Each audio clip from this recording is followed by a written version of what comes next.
ඔබ අර තක්කඩි රැලෙන් මේ රට පාලනය කිරීමේ බලය ලබාගෙන තියෙනවා. ඒ නිසානේ අර එදා හිටපු සම්ප්‍රදායික දේශපාලකයාට අද කේන්ති ගිහිලා කෑ ගහන්නේ මේ 2000න් පස්සේ ආපේ උන් තමයි අපිට කන්න දුන්නේ නැති කියලා. 2000න් පස්සේ ආපේ උන් මේ රට කන්න දුන්නේ නැහැලු අපට. එහෙම කිව්වා. මේක වනසලා තියෙන ඒගොල්ලෝ. ඒ වනසුව කියන්නේ මොකද්ද? අර පාඩුවේ ඉගෙන ගත්තා නම් කිසි කචලයක් නැහැ.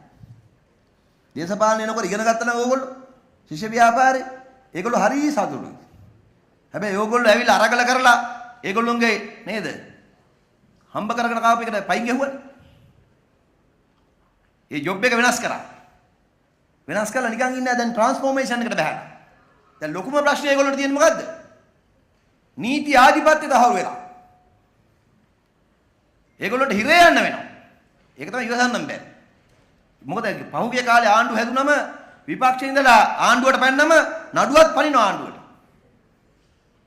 එතකොට හිරේ යන්න ඕනේ නැහැ. ඒ ආණ්ඩුව කියනකම් ඒ ආණ්ඩුවේ ගියම නඩුව ආයෙ අනිත් ආණ්ඩුවට පනිනවා. එතකොට හිරේ යන්න තිබුණේ නැහැ. දැන් මේක එහෙම නඩුව ආණ්ඩුවට පනින්නේ නැහැ.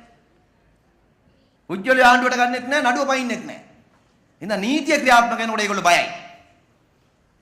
දැන් මේ අපි ආණ්ඩුව බලයටපත් වෙලා කී දෙනෙක් ගියාද ලොක්කෝ හිරේ? මහින්දානන්ද ගියා. කෙහෙලිර බුක්කැල්ල ගියා. නේ? සරණ ගියා. ශාන් ගියා.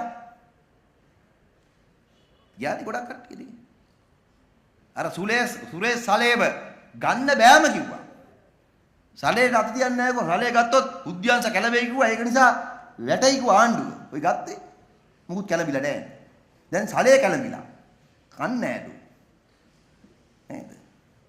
ඉතින් කවල හරි පොවල හරි නීතිය රටේ ක්‍රියාත්මක වෙනවා.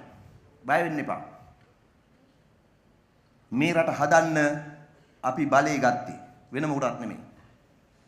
ඒ අභිලාෂේ කවුද අපට දුන්නේ? ඒ අරමුණ අපට කවුද දුන්නේ?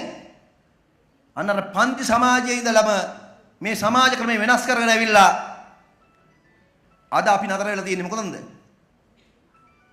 අපේ પરම්පරාව ඔබ මේ සවරණ પરම්පරාව අපට දීපු පන්ති වගකීම ඉෂ්ට කරන මොහොතම ඇවිල්ලා තියෙන ආදරණීය සහෝදර සහෝදරියෝ.